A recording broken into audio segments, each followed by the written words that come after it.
asin sa Bilog na Nasyon, Bicol Target Afternoon Edition.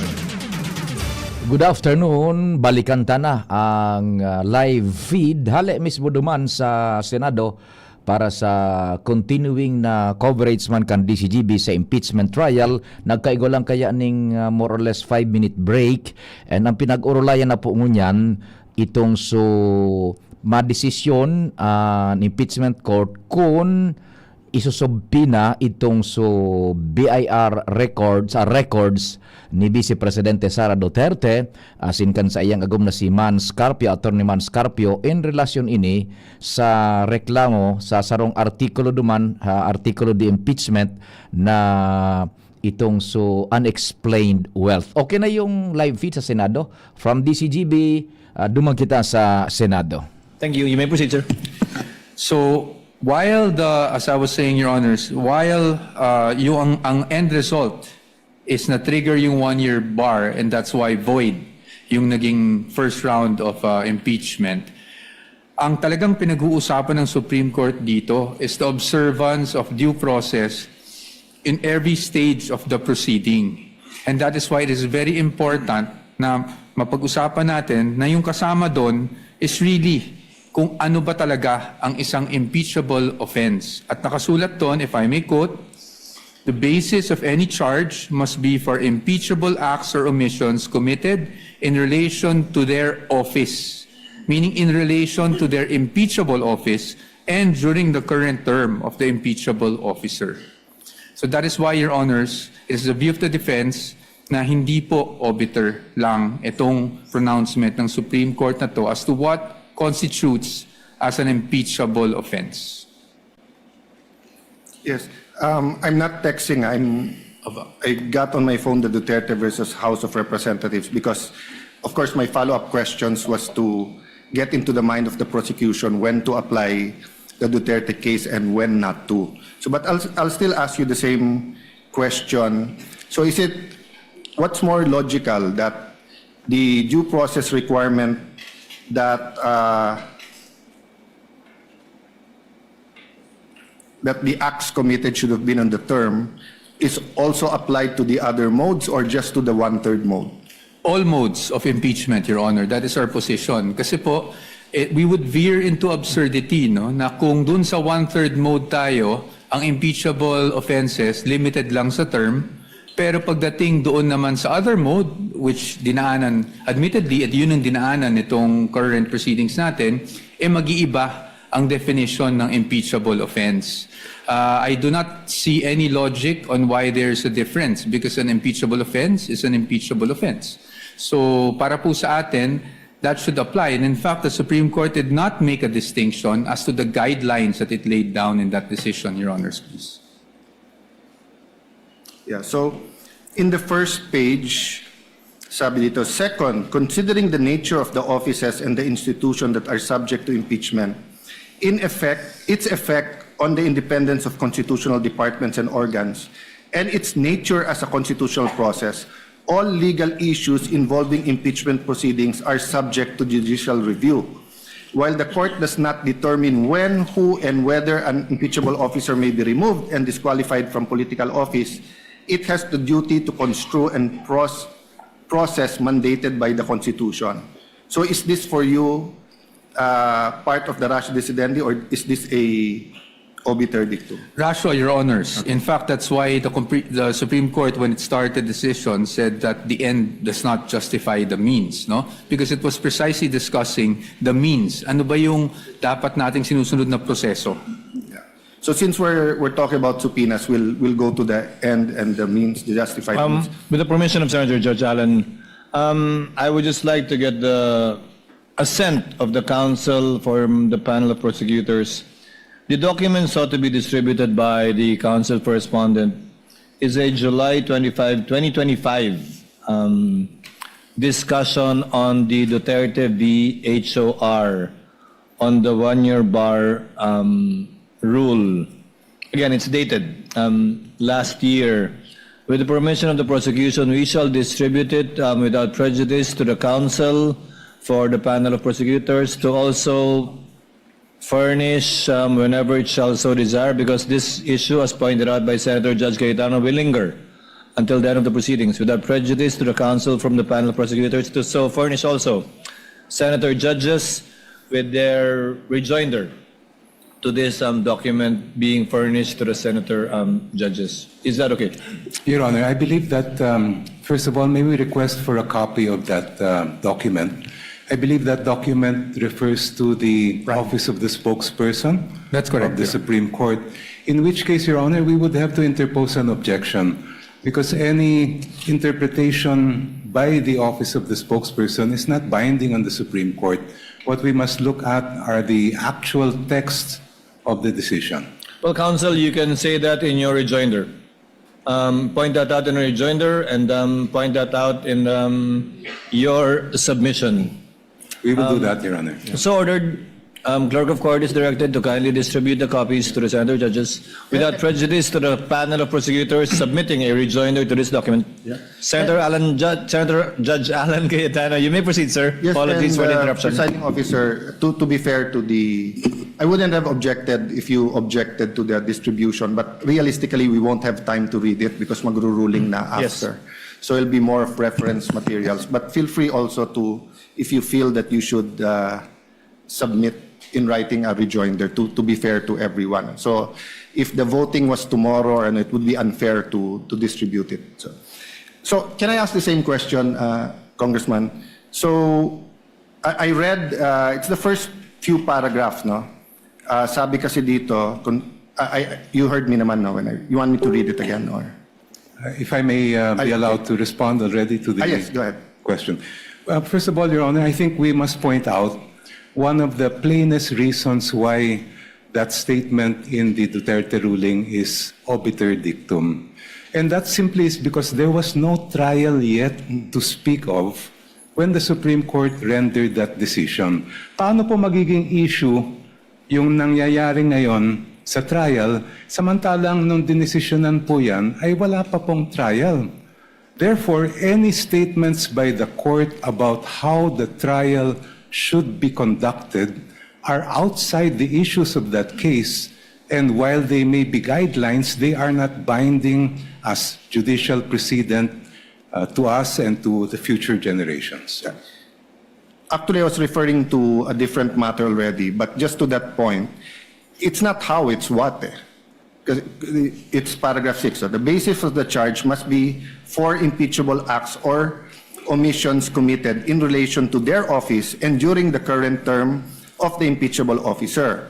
For the President and Vice President, these acts must be sufficiently grave, amounting to the crimes described in Article 11, Section 3(1) of betrayal of public trust given by the majority of the electorate. For the other impeachable officers, the acts must be sufficiently grave that they undermine and outweigh the respect for their constitutional independence and autonomy. So this doesn't really tell us how to conduct the trial. This basically tells us is that if we don't follow that, we're endangered of having a trial that's void ab initio. I would have to respectfully disagree, Your Honor. I Anyway, believe- we've gone through that argument, and I won't argue with both of you. Going back to this is what I read, no? Second, considering the nature of the offices and the institutions that are subject to impeachment, its effects on independence of constitutional department and organs, and its nature as a constitutional process, all legal issues involving impeachment proceedings are subject to judicial review. I'll stop there. Kasi nabanggit mo kanina, may I speak English Filipino?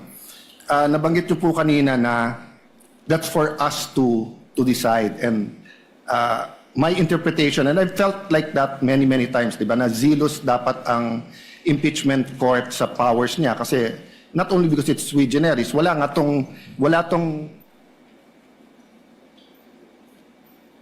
apologize to Senator Judge Risa, my phone fell there. So, wala nga tong, you cannot appeal the decision of my belief, no? You cannot appeal the decision of to acquit or to convict to the Supreme Court, di ba? But the parameters, so let me use the words of the Supreme Court, no? Ang sabi niya, all legal issues involving impeachment proceeding are subject to judicial review. So, you disagree with this or you agree? In context ng sinabi mo kanina na it's within our power to make these decisions. I believe the controlling decisions there, Your Honor, are the cases of Gutierrez and Francisco. Because in those cases, the issue of what is an impeachable offense was squarely brought before the court, and the court said very clearly that that is purely a political question that's not within the judicial power for us to decide. And I believe that that should be the controlling jurisprudence. So let me be more specific. So for example, we issue some subpoenas and we do not issue some. Can one or both of you, meaning the prosecution and defense, go to the Supreme Court and question it? Well, there is always the possibility that some side, perhaps the defense, may claim that there is a grave abuse of discretion, I believe, as they have done in their other petitions filed, and therefore make an attempt to stop the proceedings before this court. But as I have said last week, Your Honor, in our opinion, it is this court has the sole and exclusive power to decide what an impeachable offense is, and no one, not even the Supreme Court, can dictate on this court in making that decision. Yes. Same answer. No, Your Honor. No, I have a different... So, okay, you can go back to that question. Then my follow-up question was, so let's say certain orders of the court, can the prosecution or defense go up to the Supreme Court and question its constitutionality? Yes, Your Honor. It is our position that either of the parties can do that. Why? Because sa atin nga, ang sabi natin kanina, that the Constitution cannot be read in isolation. So while the Constitution gives the sole power to the Senate to try an impeachment case, to try and hear an impeachment case, we must read this in conjunction with, again, Article 3, Bill of Rights, and Article 8, specifically Section 1, which is the power of the judicial review. So pag sa tingin po ng isang panig, merong grave abuse of discretion na naganap, we are of the position that, in fact, this is a justiciable issue and can be brought before the Supreme Court, Your Honor. So at least in that small point, I think we all agree that if we think there's grave abuse of discretion, there's a possibility that the Supreme Court will take it up. Not referring to any, I'm not referring to the subpoena, I'm talking in general.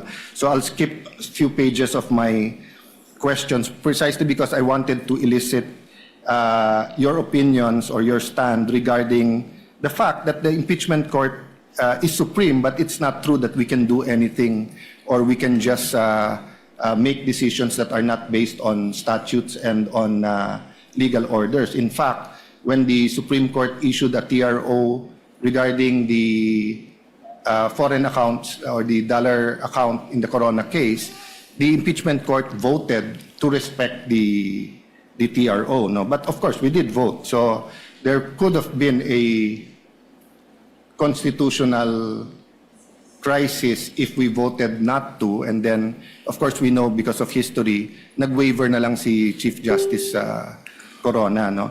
So can I go now to the ultimate facts, no? I don't know if Senator Joel, but Senator Pia asked a little bit about this. Just a quick review, or maybe, so we're also governed by the rules of court when it comes to ultimate facts. This is what Section 1 says.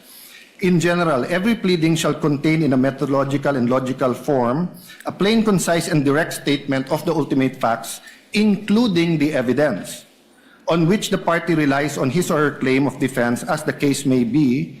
If a cause of action or defense relied on is based on law, the pertinent provisions thereof and their applicability to him or her will be clearly and concisely stated. So does the two councils agree that sa ultimate facts, you have to include the evidence? I would make a distinction, Your Honor, between what we call ultimate facts and evidentiary facts, which are the pieces of evidence that could be used to come to the conclusion or to decide whether those ultimate facts are present in the case or not. Yeah, I think all of us lawyers agree with that. There's a difference between ultimate facts and evidentiary facts. But the rules of court says, including evidence. Kasi kung walang including evidence, de ang kailangan mo lang i-file, ultimate facts. Pero pag sinabing kasama ang evidence, for me, it doesn't mean that every single testimony in every single document should be attached. But so let me go to my second question. So pwede bang sa articles of impeachment, ultimate facts lang, walang naka-attach na evidence? Ang requirement po sa pleading ay doon na dapat nakasaad ang ultimate facts. But if you look at the articles of impeachment that are before this court, it also contains evidentiary factual allegations to support the ultimate facts that are contained therein. Thank you for that answer. Actually, that was my next question. Did it contain? And you answered it. So, with respect to the Saballa and Cabrera impeachment complaints, is it correct that there was no authentic records that were attached when they were filed? Factual lang tong tanong ko.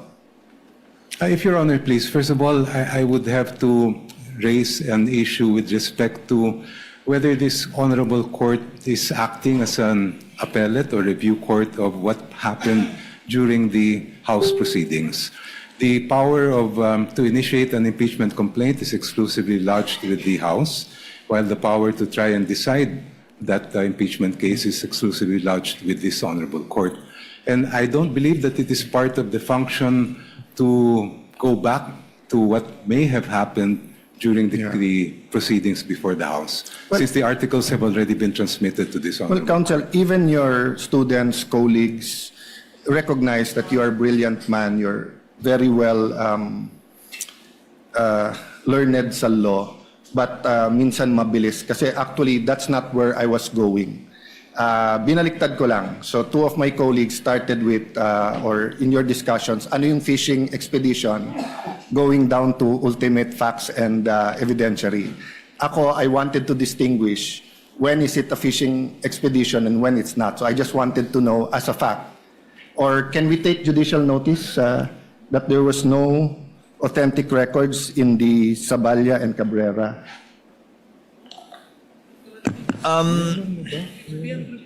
What's the point again, Senator Judge? There were no authentic... It was just preliminary because I wanted to compare it with other impeachment complaints. And I wanted to ask the question, when is it a fishing expedition or hindi? So these are legitimate questions. So factually, yung Saballa and Cabrera ba, may authentic records attached. Ang information ko, wala. But I don't want to... I believe, Senator Judge Allen, that the Zaballa and Cabrera complaints were attached as an annex, Yes. if I'm not mistaken, to the respondent's answer. Would that be Yes. correct, Attorney Poe? And to be fair, Your it Honor. was... Yes. As well as the annexes. Yes, Your Honor. In fact, the presiding officer noticed that it lacked a page in one of the annexes to the, I think, Zaballa complaint, So, which anyway, I think pointed out. So that's a fact. Yeah, So it's in the lang- records, Senator yeah, Judge factual Allen. lang po. So, in the absence of authentic supporting record, what factual basis did the prosecution rely on to say that the allegations were sufficient in form and substance? If I recall correctly, Your Honor, please, there were some attachments to both complaints. And I'm not aware of any rule in the House of Representatives as far as impeachment cases are concerned that limit what may be discussed or investigated by the committee to only what is contained and attached to the Yes. impeachment I'm not complaint. questioning if there's an attachment. I'm questioning whether there was, I'm asking question. I'm not even questioning it. I'm asking questions on if there were authentic records. So I'll move on. No? In the complaint against President Bongbong Marcos, the finding was the complaint failed to establish any factual nexus between the president and an impeachable offense. What are presented were policy and disagreements and generalized accusations, not ultimate facts. Yun ang finding ng Committee on Justice. Correct? Yes, Your Honor, to the best of my recollection. So that's my question. After answering that question, does the prosecution agree that the requirement of alleging ultimate facts applies equally to all impeachment complaints, regardless of it's the president or the vice president, regardless if it's the ombudsman or the COA chairman?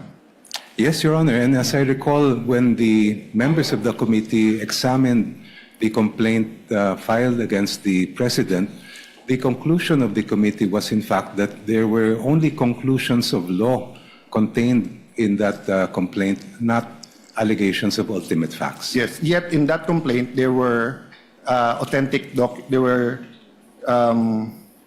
documents attached, authentic records, and the House did not ask na masupina yung AMLA, BIR, and bank records of the President.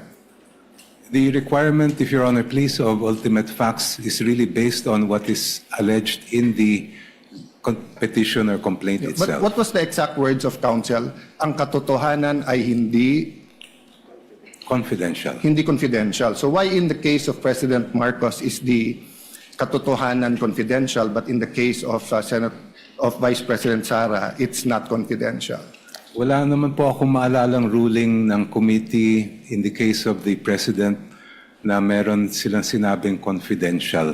No, What I recall is that the conclusion was that the complaint did not allege Yes. ultimate facts. So there was a conclusion even before asking for all of this. But in this case, balikta, there was a conclusion that there's no nexus between the President and an impeachable offense. In this case, walang authentic documents pero humihingi ng supina kasi yung katotohanan hindi confidential. So, which goes to my, well, first, let me honor who I should honor because it seems that the Lisa Masa complaint, which was endorsed by ACT party list, was here kanina, and I think Antonio Tino, I think Sara Elago was here the last week, and I think Representative Ko was here. So in their case kasi, I can say walang selective justice because they wanted the same standards of President and Vice President. So that's my next question. We want fairness for everyone and for the Filipino people, but would it be unfair to require 20 years of documents from AMLA, BIR, and bank accounts from Vice President Sara without requiring the same from President Bongbong, considering that all of these scandals is happening during his administration? If the allegations of the complaint against the President did in fact contain ultimate facts, I would see no reason why the Committee on Justice should not have proceeded with it. So I'll take that answer. May I ask the same question? Rule 8, ultimate facts including evidence. So the answer of the prosecution was that basta't may evidentiary facts. But ang nakalagay kasi sa Section 1 ng Rule 8, including evidence, what is the position of the defense on this? The defense follows strictly the rules, Your Honors. While I agree with the distinguished opposing counsel na iba yung ultimate facts and evidentiary facts, no? I don't want to blur that line. Tama naman po yung sinabi ng ating opposing. But yun nga po yung punto namin, no? In the Zavala and Cabrera complaints, wala pong ultimate facts at wala din pong evidence or evidentiary na nakakalakip doon po sa mga complaints, and which is the very issue that we brought up to the Supreme Court, Your Honor. So if you were representing now the President and the opposing counsel was also asking for 20 years of records of AMLA, bank accounts, and BIR, would you still have the same position? Your Honors, That unless it is relevant and definite. I read in your Yes. pleadings, di ba, in your position paper na yun yung... So kasi I'll ask na rin my next question. Why is it definite in your view? Opo. So on the first question, yes, Your Honor. Even if I were to be representing the President now, I would have the same view, no? Na hindi po pwedeng ganun ka 20 years ang span ng mga documents na hiningi, precisely because the jurisprudence provides that for a valid subpoena to issue, it must be particularly described, plus yung sinasabi po natin na relevance. Now, to the second question as to why it is not particularly described, Your Honors, unang-una, let's start with the bank accounts. No? Yung bank accounts na naka-enumerate sa kanilang request, it is our position na yun po yung natawag kanina na fruit of the poisonous tree. Because as you can see, lahat po ng pinanggalingan na accounts na yan ay yung AMLAC. But which we are contesting. No? Sa amin po, unlawful po yung naging disclosure sa Committee on Justice. But more importantly, pangalawa, aside from just the mere bank accounts, the documents they're asking, Your Honors, while they are specified, kung titingnan mo talaga ng mabuti kung anong hinihingi nila, they're asking for all bank records without any assertion as to why all of these are relevant to prove whatever allegation they have stated in the articles of impeachment. I'll skip many questions here and go to that question. But to be fair, Congressman Dioknos, you said that's an exclusive authority, right, power of the House. So if I want to question the difference, I'll do that in either the Senate or as a private citizen. So I won't go into that. But I ask that now in context of whether or not the certain parameters in the subpoena you're asking for is valid or not. So let me just go to this series of questions.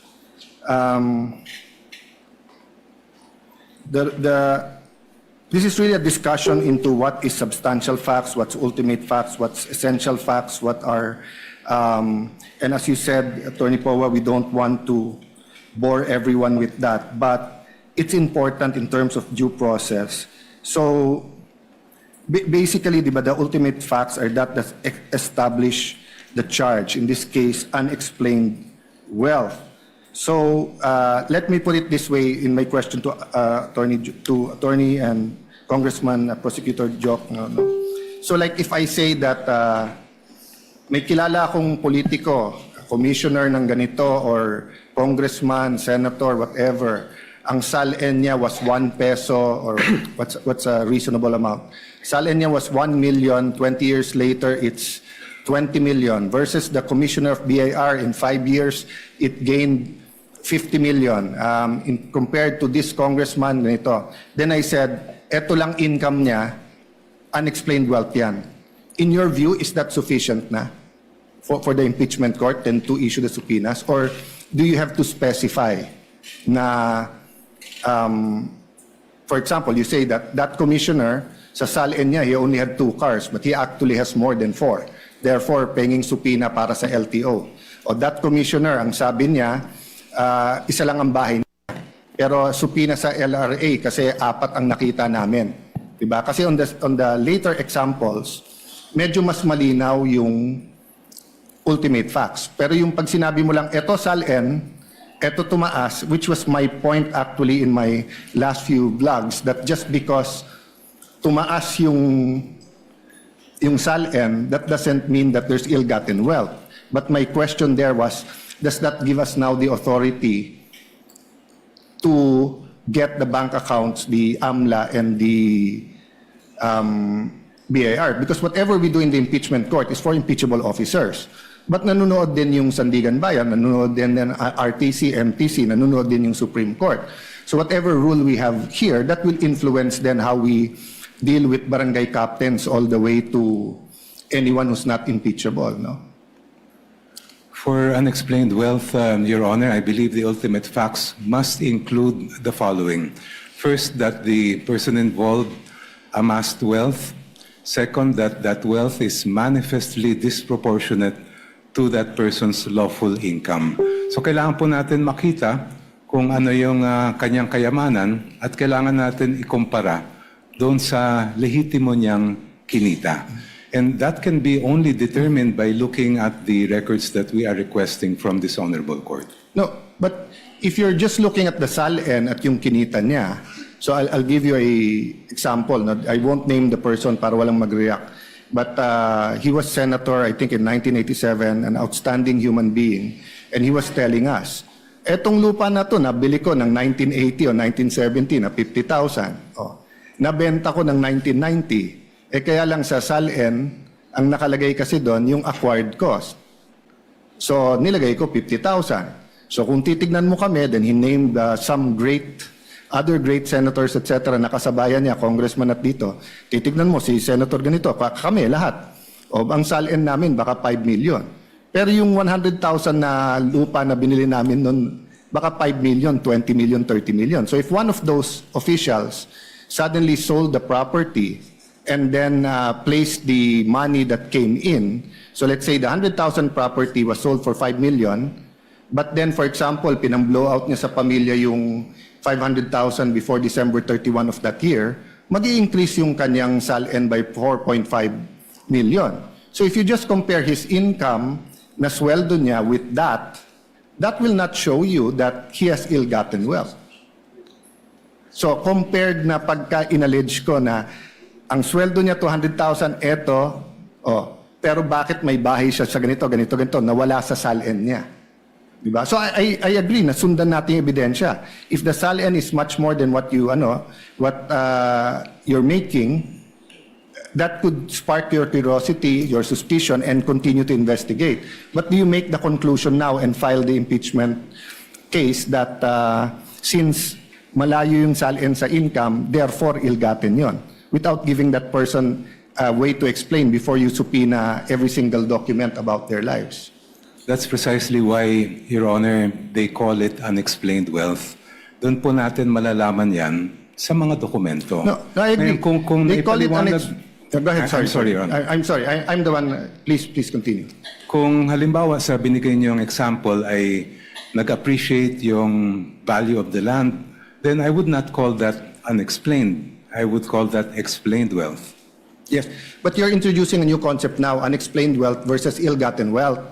I agree with you. Unexplained wealth is that if you look at the SALN at hindi tumutugma, may may unexplained wealth. That's why you ask them to explain it. And then pag hindi maganda yung explanation and may ebidensya ka, then you can go against that person for ill-gotten wealth. Diba? But like in certain parts here, I saw some that I would consider even without asking you evidence. But for example, yung mga kumpanya. Sabi dito, lugi yung kumpanya. So kung lugi yung kumpanya, hindi makaka-contribute yun sa kanyang ill-gotten wealth kung meron man. So why are we getting all the documents about those companies? Doon pumapasok yung criticism ng iba, is this a fishing expedition? Kasi if I had 5 companies and they were all making money and supposedly I only own 1% of that company but I'm getting half of that income, I would agree with you, isupina lahat yan. Tignan natin yung flow niyan, baka yan yung pumasok sa akin. Pero lugi nga yung mga kumpanya eh.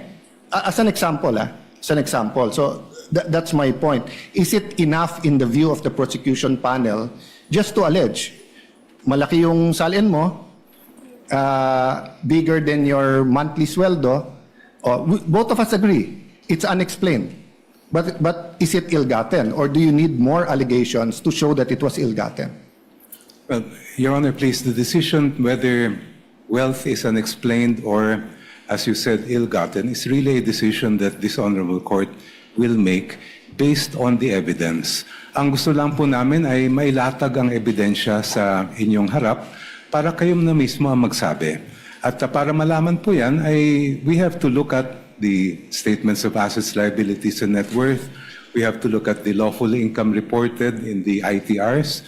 We have to look at the bank records in terms of kung ano yung pumasok at lumabas sa kanilang mga accounts. I'm sorry, Your Honor. Go ahead, it's mine. As far as the businesses are concerned, that has to do with the third subcharge under unexplained wealth. Yung pong continuing to participate in business interests despite the clear and express prohibition provided in the Constitution.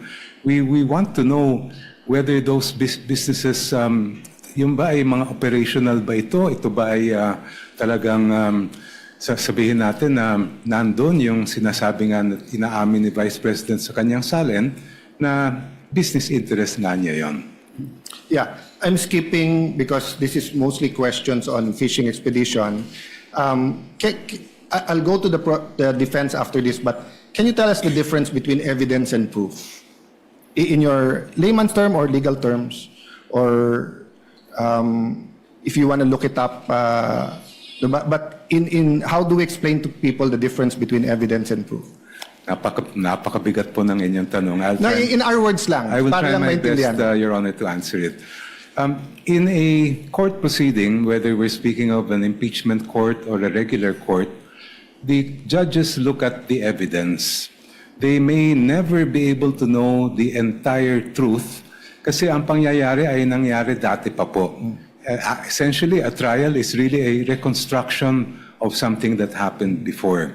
So it may happen in some cases that there is enough evidence to make conclusions as far as a judgment is concerned, even if the members of the court did not get to see the entire truth. Yes. Ang gusto po namin maiwasan na dito sa impeachment court ay meron po tayong hindi mailatag na ebidensya sa mga maestrado po na nandito para talagang maging buo yung larawan nila bago po kayo magpapasya. Yeah. I don't think there's any question that all of us here want na mailatag yung ebidensya. The question is, do you have the evidence or are you fishing for the evidence?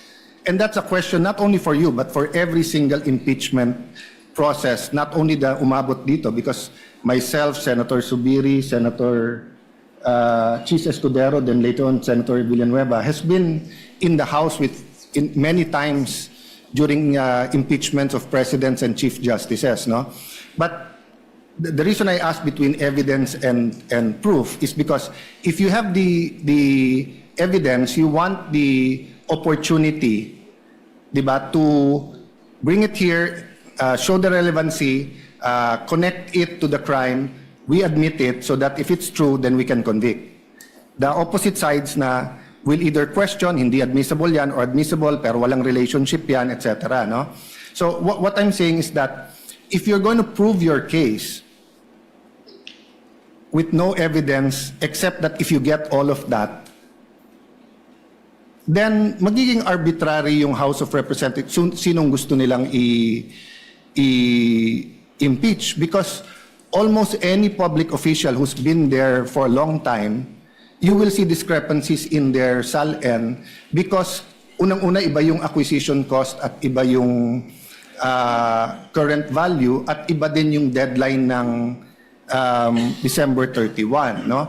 Which after this I'll ask the defense to answer, then I'll go into the AMLA, which is different from bank accounts, no? So if you're coming to the court with evidence already, but kinukuha mo yung subpoena na yan, di ba, to further prove your point, I don't think there'll be a question there. As Attorney Powa said kanina na kung yung BIR box na yan, alam natin yung laman, and dapat gamitin dito, they inallege nyo na. Pero kung hindi alam yung laman, are we fishing there if there's a tax evasion or wala? I don't know the answer. I'm asking you the question. You can answer it in any way you're comfortable in answering. If I may briefly narrate the procedure that the House might had to undergo for the articles to reach this honorable court. When the complaints were filed before the House of Representatives, the Committee on Justice was tasked not with conducting a trial, not with ferreting out all the evidence, but simply determining whether there was probable cause to proceed with the case. So hindi po namin hinanap yung kabuuan ng ebidensya dahil hindi po namin tungkulin yon. Yes. When we made the determination that there was sufficient probable cause to proceed with that case, then that is what we submitted in terms of the articles of impeachment that reached this honorable court. Ngayon, siyempre po, just like a preliminary investigation conducted by a prosecutor, ang hawak lang po niyang ebidensya, ang titingnan lang po niya ay kung merong probable cause. Not all the evidence yet is before that prosecutor because wala pa pong trial. The presentation of evidence, even the subpoena or compulsion to present evidence will only happen when the trial takes place. And yung tinutukoy po ninyong fishing expedition, yun ay maaaring sabihin natin nangyari kung only if the party requesting the evidence or documents ay nagbabaka sakali lang. Baka may makuha tayo dito. In our case, I have to disagree that there was any sort of fishing expedition because based on what the Committee on Justice and later the plenary of the House found was sufficient, there was enough cause to proceed with the case. I'll go to probable cause, but yung sinabi mo, baka sakaling may makukuha dito. You said hindi ganon. So anong makukuha natin if we grant all the subpoenas you're requesting? The evidentiary facts, Your Honor, that were not yet hindi pa nakita ng House nung ang ginagawa lang po namin ay determinahin ang probable cause. So nagbabaka sakali din. Hindi po. No, kasi you said... Because there is basis for Yeah. requesting for So the what bank will you records. see? You still don't know what you'll see. We are basing the request for the bank records on the evidence and information provided by the Anti-Money Laundering Council, which appears to show that there were billions of pesos that went through the accounts Okay. of the Vice President during that Let's go period to of that time. with the permission of the defense, then I think you're listing down naman. So the Anti-Money Laundering Council, no, does not deal with income. They deal with flow, right? So pag sinabing billion, that doesn't mean that a certain official has billions in their account. So meaning if I have 1 million pesos deposit on January 1, and then on January 5, I take it out and put it in time deposit for 1 month, and 1 month later it comes out with 2% time deposit, hindi na 1 million yon. 1 million in, 1 million out, 2 million, 1 million in the time deposit, 3 million. Paglabas na may 2%, 1 million 2 pesos, 1 million 2,000 pesos, 4 million na yon. So hindi evidentiary yun, speculation sa ikot ng pera. Meaning, all I have to do is find someone with a bank account and give them a long enough period, and I will say that they have hundreds of millions or billions. Precisely, Your Honor, that is why we want the bank records to be produced. Because, as you mentioned, the only reports submitted by the Anti-Money Laundering Council pertain to covered and suspicious transaction reports. They do not show us the exact balances that were contained And in those suspicion- bank accounts. And it is only the bank records that will provide Yes. that information. Agree. And it's suspicion. When you say suspicion, that does mean necessarily suspicion that it's attached to a AMLA crime, but it could be suspicious meaning 6 months walang gumagalaw, biglang everyday ngayon gumalaw. Di ba? Yun yung definition ng part ng definition ng AMLA. But if you cannot connect AMLA and the bank accounts, that's precisely what the defense and other people are saying. Aren't you nga fishing between the three? Fishing means hindi mo pa hawak, so you're trying to get a fish, in this case, a very big fish. Di ba? So, pag sinabing hindi fishing expedition, meron ka ng ebidensya, but you want to prove that in court, and you need that to prove it, but you know what to prove already. If we bring Your Honor's logic to its conclusion, that would mean that the Committee on Justice would have to conduct a full-blown trial, get all the evidence at that level, so that we do not have to fish anymore when we get to this court. When that is not the contemplation of the procedure for impeachment under the I Constitution. won't argue what the what the House. With the permission of the gentleman of the floor, Senator Cayetano, Last two questions. thank you very much. So, Senator Escudero, myself, we were in the Estrada and Arroyo impeachment. It's harder to impeach a president than a vice president. Di ba? But whether it was accounts, anong laman, property, kotse, we did our homework. So it's not my place to tell you you did or not. Kaya nga tinatanong ko, may ebidensya ba o wala? Or is it a fishing expedition or not? But as I said a while ago, I won't argue.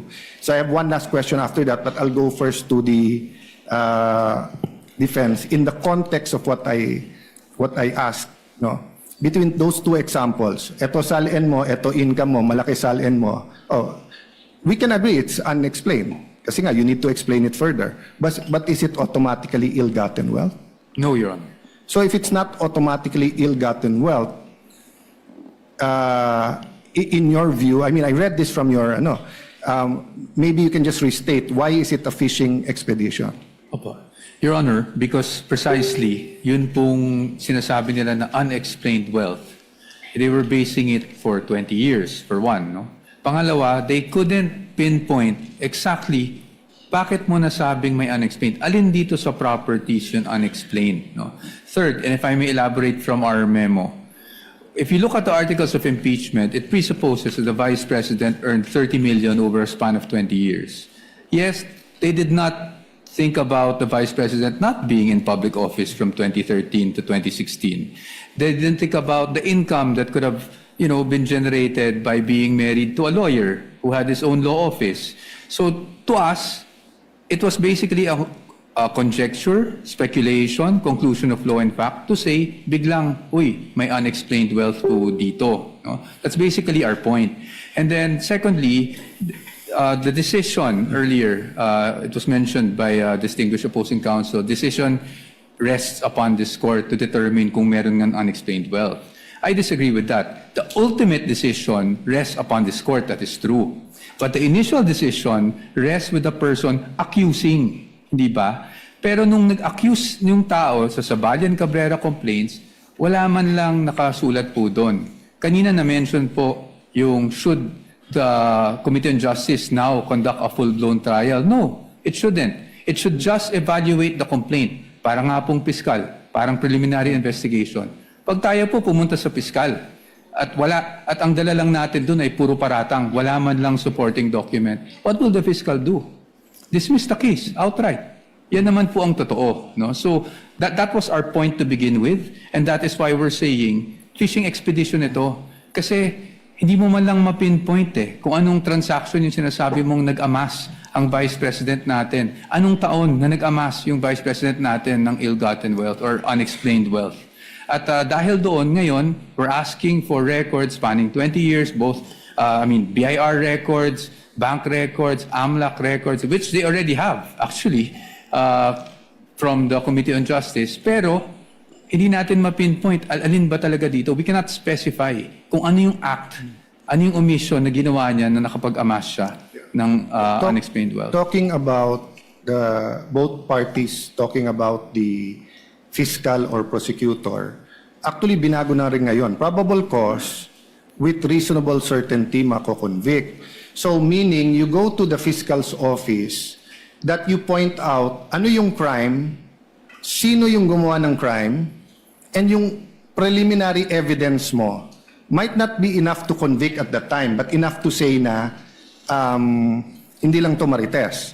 So if I go to the fiscal's office or ombudsman saying this senator has 150 million in SALN, 10 years ago it was 50 million, therefore it's ill-gotten wealth, and then wala pa akong ibang dala except yung magkano sweldo dito, I doubt the fiscal will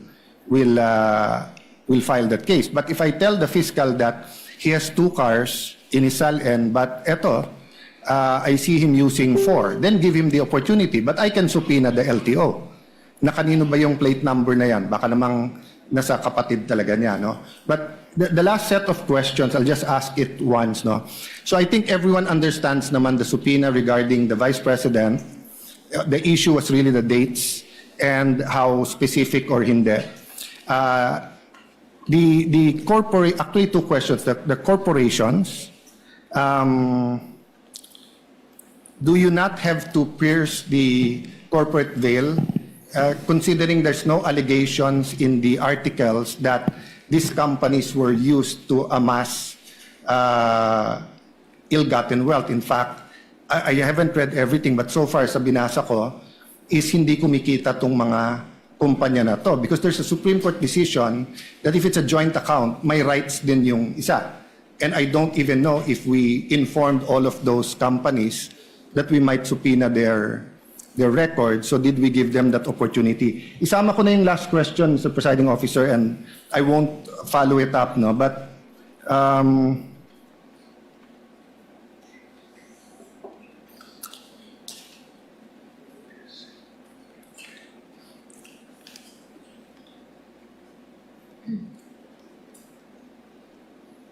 yeah, the question was, because a law student asked me, Sir, bakit dinala yung box dito sa Senate? Ba't na lang hindi nila binuksan sa House? So sinagot ko sa kanila, ano ba turo ng professor nyo? Sir, hindi naman nakalagay impeachment trial in cases of impeachment. So the House was actually empowered to open the box there. So I just wanna know the position of both parties kasi nahihiwagaan ako sa box na yon. Sinil, dinala dito, ibabalik sa inyo, then magsusupina tayo. But dun sa graduate na yung nagtanong sa akin doon, they discussed it daw in class, and their professor and their class, ang consensus is that the House could have opened it because the wording in the is it the BIR case or the bank accounts? No, bank accounts ata, yung in cases of impeachment yung nakalagay dun sa sa Bank batas. accounts. Secrecy of bank deposits. Yes. So ang question niya, let me rephrase, is that did you do that there? Kasi if you did that there, hawak nyo na ngayon. Hindi na namin problema sana. No? So those two questions lang regarding the, do you think nag-comply yung requirements dun sa companies, and should we give notice to the companies?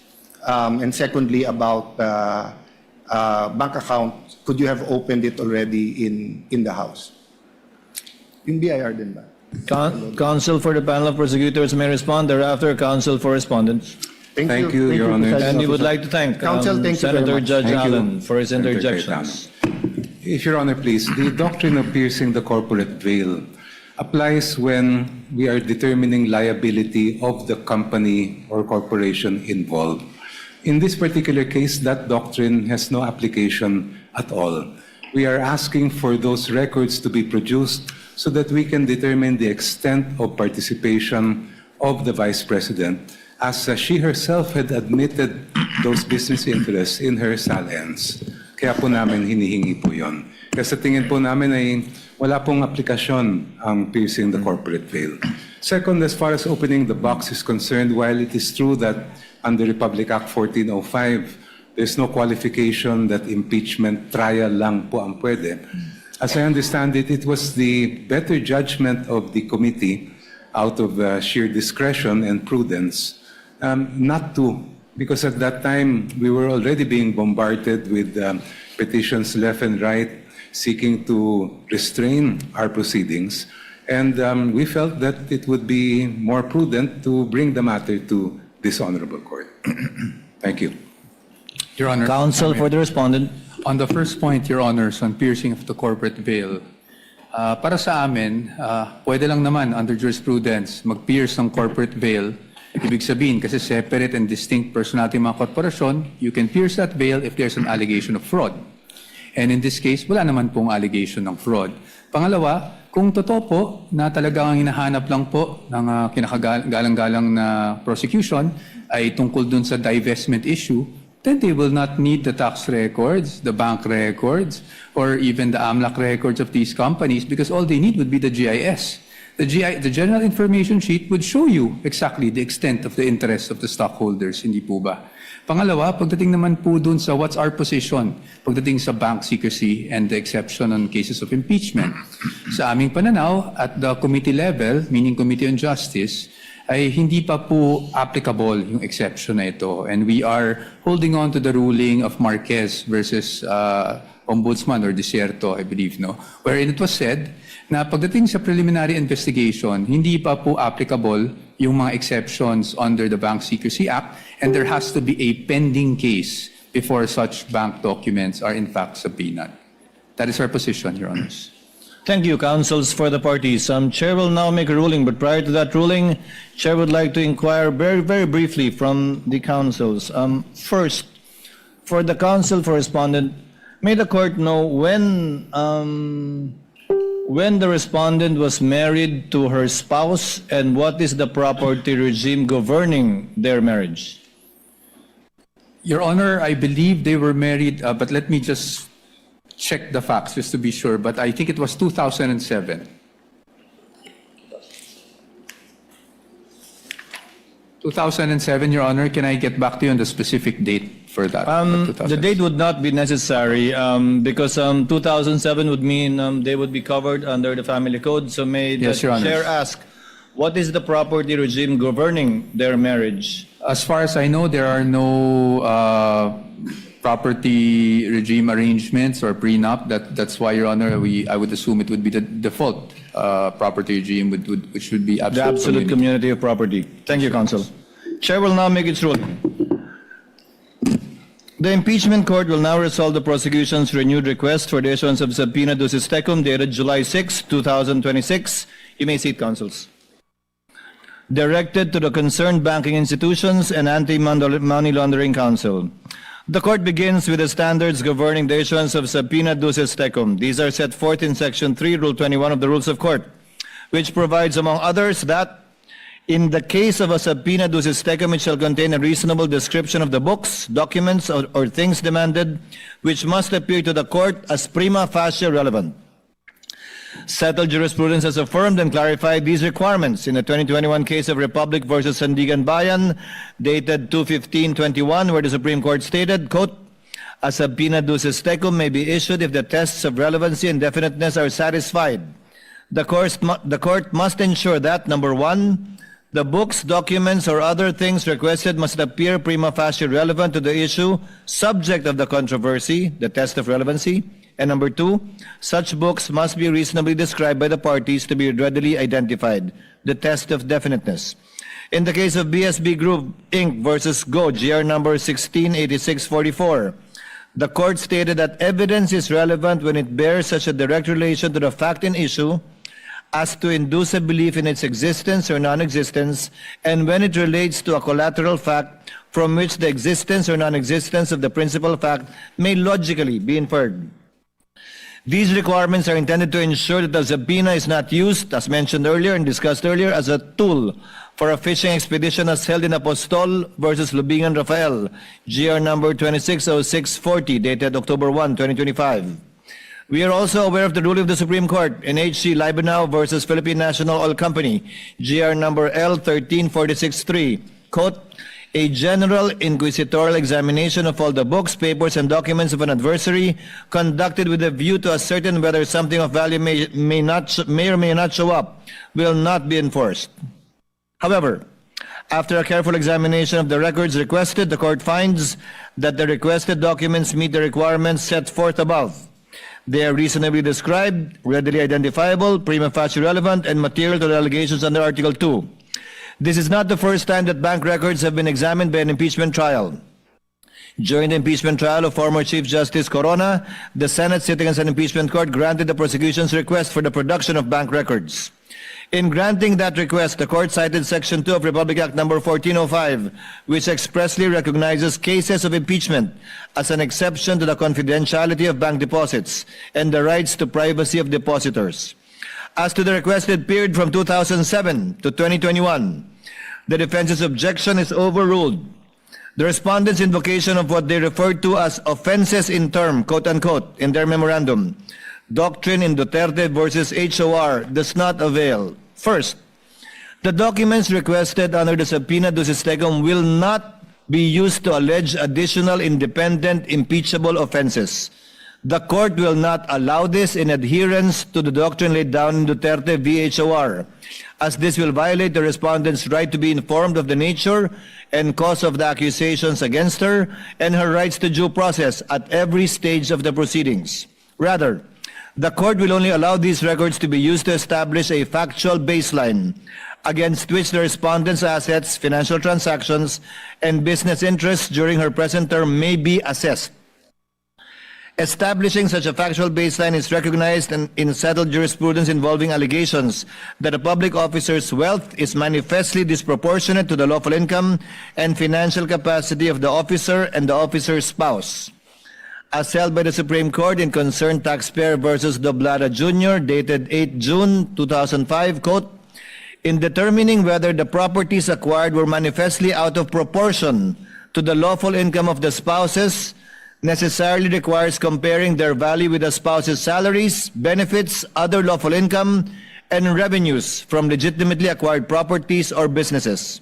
Further, in the case of Ombudsman v. Bernardo, GR number 181598, quote, "Respondents' beginning net worth must be considered for purposes of determining whether his disposable income was more than sufficient to justify his property acquisitions and foreign travels for the covered period, and whether he possesses the financial capability to acquire or purchase properties as reported in his SAL-N."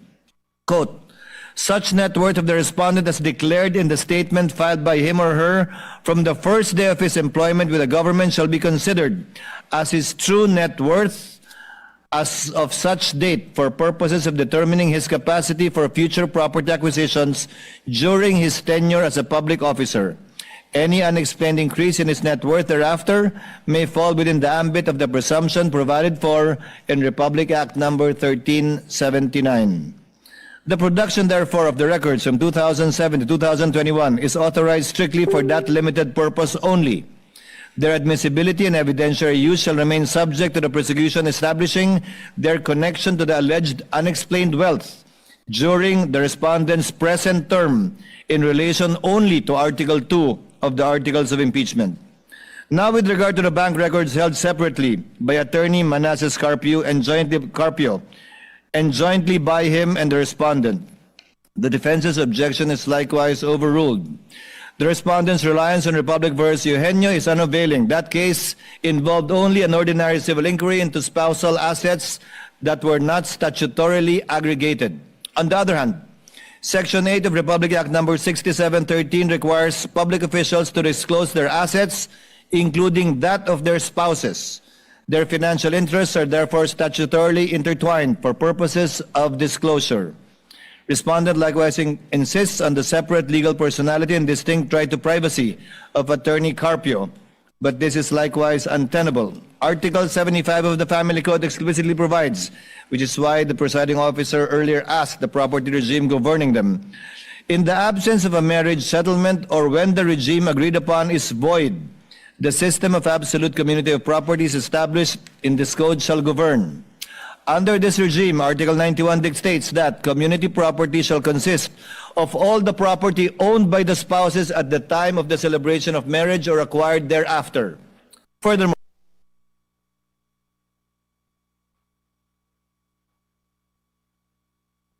An oras hatod sa Indokang Liver Aid Silimarine Capsule. Ang good drinks at good food, perfect combo. Isama pa ang Liver Aid. It's liver lover, boys!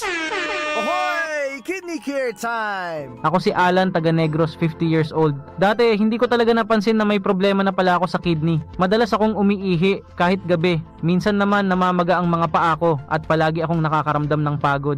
Talagang nag-alala ako sa kalagayan ko. Buti na lang, may nagrekomenda sa akin ng kidney care. Sinubukan ko itong inumin araw-araw. Pagkalipas ng 3 buwan, napansin ko talaga ang malaking pagbabago. Mas magaan na ang pakiramdam ko, wala na yung pamamaga, at mas masigla na ulit ang katawan ko. Salamat talaga sa kidney care. Ang Kidney Care ay mabibili sa Mercury Drugstore at mga suking butika. Kayo po ba ay may katanungan sa PhilHealth? Makinig sa programang Alagang PhilHealth kasama ang PhilHealth Regional Office 5. Mapapakinggan tuwing Lunes alas 10 hanggang alas 10:30 ng umaga sa DZGB. Damang-dama ang benepisyo ng PhilHealth sa Alagang PhilHealth.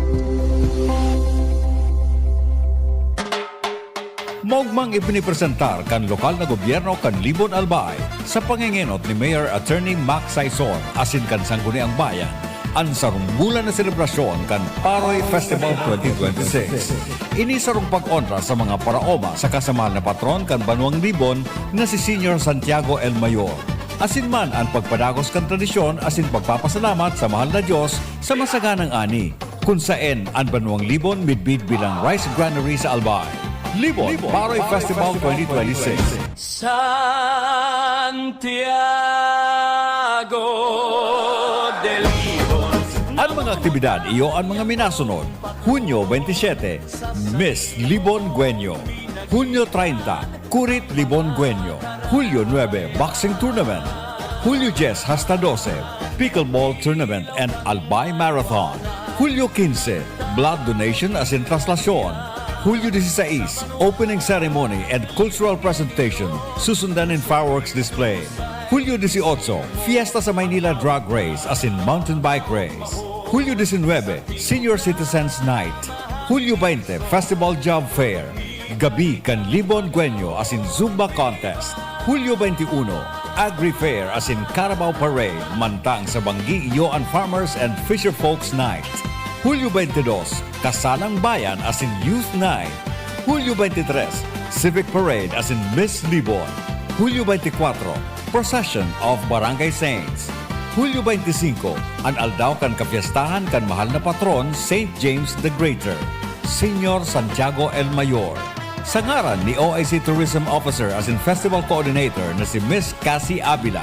Happy Paroy Festival Banwang Libon. Santiago de Libon, namumutan niya mong patron sa saimo. Anom na dekadang nang nagsisilbi, min may pagmakulog, asin nagahatod, min magkakanigong pinansyal na produkto, asin serbisyo sa mga Bicolano. Ang Rural Bank of Pilar Sorsogon Incorporated, ang kaagapay, asin katuwang, kan pag-abot, kan sa indong mga pangarap, 60 taon in serbisyo, 60 taon, nin pagtitiwala. Purbaran, ang samuyang mga deposit products. Igwa, para sa mga kaakian, saraday o darakulang negosyante, mga estudyante o may mga trabaho. Igwa man in mga loan products. Arugan, farmer's loan, barangay loan, salary loan, as in business loan para sa mga micro, small, and medium entrepreneur. Ang gabos na deposito, naka-insured din hanggang 1 million pesos. Rural Bank of Pilar Sorsogon Incorporated is regulated by the Bangko Sentral ng Pilipinas. Bisitahon kami sa pinakaraning branch sa Indo. Rural Bank of Pilar Sorsogon Incorporated. We care, we serve, we deliver. Rural Bank of Pilar. Kung ikaw ay edad 50 pataas katulad ko, may mataas na ang risk ng panlalabo ng paningin. Mas challenging ang pang-araw-araw na gawain tulad ng pagbabasa, pagsusulat, at pagmamaneho. Ang Optin ay may lutin na maaari makatulong sa kalusugan ng mata, nilalabanan ang epekto ng glaucoma, macular degeneration at katarata. Kitang-kita ang kalusugan. Mabibili ang Optin sa mga pangunahing butika nationwide. Mahalagang paalala, ang Optin ay hindi gamot at hindi dapat gamitin panggamot sa anumang uri ng sakit. Maugmang ipinipresentar kan lokal na gobyerno kan ginubatan sa pamamayo ni Mayor Gemma Ann Onhoco asin kan sangguniang bayan ang Longganisa Festival 2026. Kapangang bulan na panunin maugma asin kapakipakinabang na mga aktibidad na mapon Agosto 1 sundo Agosto 15 ngunya na taon. Day 1, Agosto 1, Holy Mass, Agri-Fair Opening asin opening kan Beer Plaza Pagkabanggi. Agosto 2, Zumba Competition. Agosto 3, Tree Growing, PWD Day. Agosto 4, Youth Service Day. Agosto 5, Peso Job Fair sa Ofracio Pavilion. Agosto 6, Bloodletting. Agosto 7, Ginubatan Got Talent. Agosto 8, Ginubatan Bodybuilding and Physique Showdown. Agosto 9, Ginubatan Half Marathon asin pauragan sa Ginubatan Kickboxing. Agosto 10, Ligtas Tigdas Program asin ang pinakaabangan, kulinarya asin Longganisa Budol Fight. Agosto 11, Street Dance Competition. Agosto 12, LGU Program asin Services Orientation for Barangay Officials. Susundan kan Youth Day. Agosto 13, Civic Parade and Seniors Citizens Night. Agosto 14, Airsoft sa Oval asin Procession sa Banggi. Agosto 15, Agri-Fair Closing. Holy Mass in honor sa patron saint of Our Lady of Assumption. Tara na, pasyar na sa Ginubatan. Agosto 1 hanggang Agosto 15, Longganisa Festival 2026. Longganisa, Ginubatan, sarabay sa kauswagan. Realize true comfort and relaxation at Dorotea Resort and Spa, a perfect venue for family outings, couple retreats, and various functions such as weddings, birthday parties, corporate seminars, and conferences. Dorotea Resort and Spa. We have backpackers rooms, standard rooms, deluxe, suite, and a penthouse. Also, relax and rejuvenate with our spa's invigorating treatments, services, and facilities. Dorotea Resort and Spa, Kahugutan, Bakakay, Albay. For reservation, contact us at 0917-777-5734. Find us on Facebook, Dorotea Resort and Spa. Relax, rejuvenate, and enjoy. Only here at Dorotea Resort and Spa.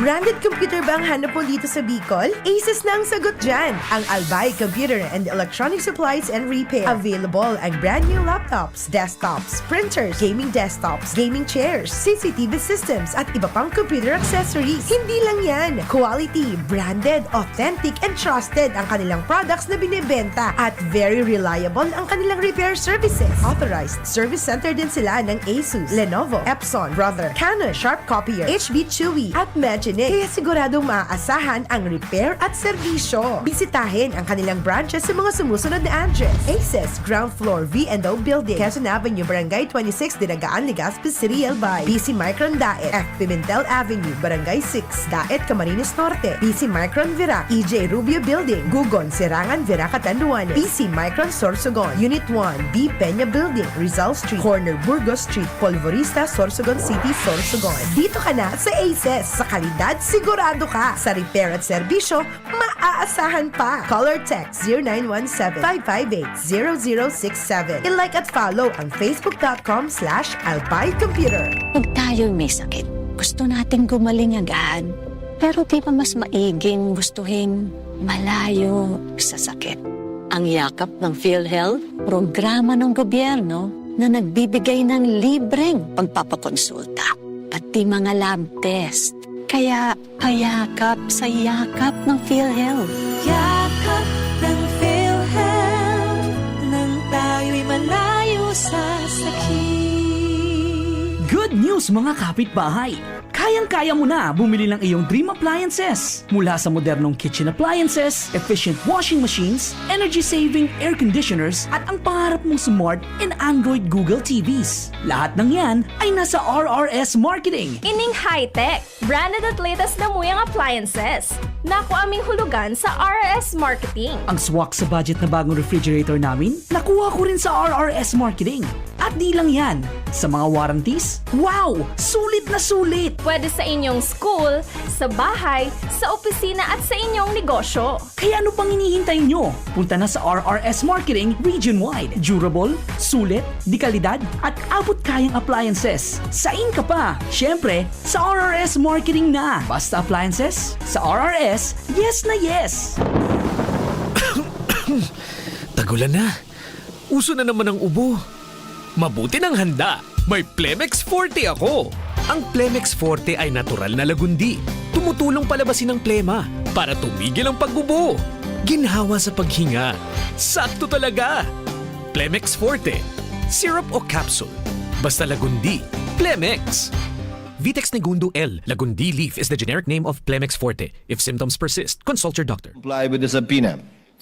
As for the partnership of Carpio Lawyers, Section 1 of Republic Act Number 10365, amending Section 3A7 of Republic Act Number 9160, treats as covered persons those including lawyers who manage client money or assets, manage bank savings and securities accounts, organize contributions for companies, or create, operate, or manage judicial persons or arrangements. Section 2C of AMLC Regulatory Issuance B Number 1, Series of 2018, adopted on May 10, 2018, and filed on June 13, 2018, expressly reiterates this activity-based rule.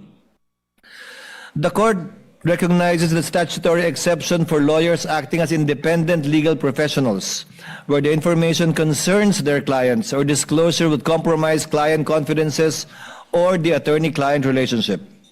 Absent any showing, however, that the particular record sought contained such information or would compromise a protected confidence, the exception cannot be invoked merely because the entity concerned is a law partnership. It protects client confidences. It does not confer a blanket immunity upon every financial record bearing the law firm's name. The request for the issuance of subpoenas for the identified financial records, therefore, pertaining to Carpio Lawyers is granted, subject to the remedies in law and/or their legal right to assert a specific claim of privilege over a particular document at the proper time.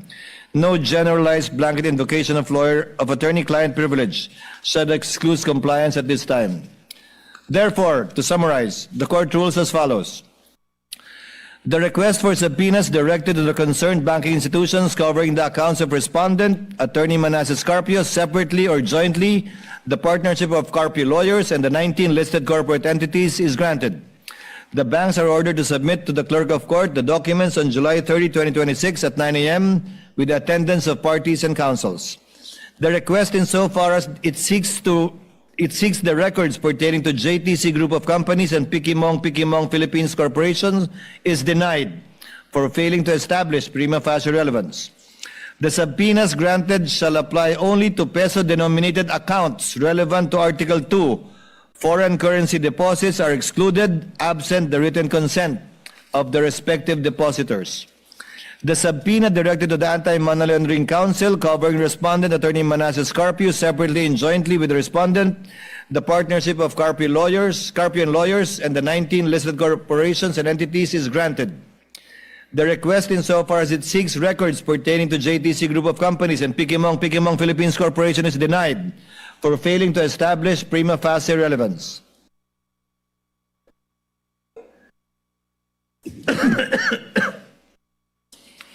Finally, the Court is cognizant of the Supreme Court ruling in Almonte v. Vasquez GR 95367, where it stated that a government privilege against disclosure is recognized with respect to state secrets, and it is not amiss to state that even matters of national security have been inquired into in appropriate in-camera proceedings by the Court. Therefore, the Court ex abundante ad cautela or out of an abundance of caution hereby directs, in order to prevent the unwarranted exposure of sensitive AMLC methodologies and information, to submit the records strictly in camera to the presiding officer through the Clerk of Court first on July 30, 2026 at 9 a.m., who shall review these documents privately before turning them over to the parties as may be warranted. The parties are directed to be represented by counsel on the aforementioned time and date for the proper inspection, comparison, photocopying, and or marking of these documents as the case may be. So ordered. Moving now on. BR. The impeachment court will now resolve the prosecution's request for the issuance of subpoena dated July 6, 2026, directed to the Commission or Internal Revenue. At the outset, the presiding officer reiterates and adopts by reference the court's citation of applicable rules regarding the issuance of subpoena ducis tecum, which forms an integral part of this order. The foregoing standards are deemed reproduced and shall govern the court's disposition of the present subpoena requests. After examining the records sought, the court finds that the requested documents meet the requirements set forth. They are reasonably described, readily identifiable, and prima facie relevant and material to the allegations under Article 2. However, the court, similarly, requests insofar as it seeks the records of JTC Group of Companies, Philippines Inc., and Pikimong Philippines Corporation. The prosecution failed to establish a prima facie nexus between these entities to either the respondent or to her spouse. The records sought, therefore, do not at this time satisfy the requirement of prima facie relevance under Rule 21 of the Rules of Civil Procedure. The court also resolves the respondent's objection to the requested period from 2007 to 2021. They anchored their opposition on the Supreme Court's pronouncement in Duterte v. HOR that the basis of any charge must be for impeachable acts or omissions committed in relation to their office and during the current term of the impeachable officer. The argument, as stated earlier, fails because first, the documents requested under the subpoena ducis tecum will not be used to allege additional impeachable offenses. This court will not allow it. For the same reasons discussed in the court's earlier order, consistent with the same jurisprudence which are hereby adopted by reference, the court likewise holds that the requested records are sought to establish respondents' financial baseline and capacity only, not to inquire into or prosecute alleged impeachable acts occurring outside the present articles of impeachment. Accordingly, these records are required to establish a factual baseline against which the respondent's assets, financial transactions, and business interests during her present term may be assessed. We are also not without precedent. During the Corona impeachment trial, the Salens, prior to his appointment as Chief Justice in 2010, were presented on the January 18, 2012 hearing of the court. Likewise, evidence and testimony concerning properties and transactions before his appointment as Associate Justice were presented before the court on March 13, 2012. Therefore, the production of records from 2007 to 2021 is therefore allowed and authorized strictly for purposes of establishing a comparative baseline only. They shall not be used as proof of another independent impeachable offense. Their admissibility and evidentiary use shall remain subject to the prosecution establishing their connection to the alleged unexplained wealth during the respondent's present term. The defense's invocation of the Race to the Privacy Act is likewise unavailing. As previously stated, Section 16B of that law expressly states that the right to privacy does not apply when personal information is needed pursuant to a subpoena. Furthermore, Rule 5, Section 22F of its implementing rules expressly permits the processing of sensitive personal information provided to government public authority pursuant to a constitutional or statutory mandate and when necessary for the protection of lawful rights and interests and court proceedings. The court is likewise unconvinced by respondents' argument that the issuance of the subpoena will usurp the authority of the BIR under Section 5 of the NIRC. This court is not determining the tax deficiencies or civil liabilities which remain within the province of the BIR. It is exercising its constitutional mandate to determine public accountability under the Articles of Impeachment. Neither does dependency of a BIR audit suspend or limit the Senate's exclusive jurisdiction. Tagulan na. Uso na naman ang ubo.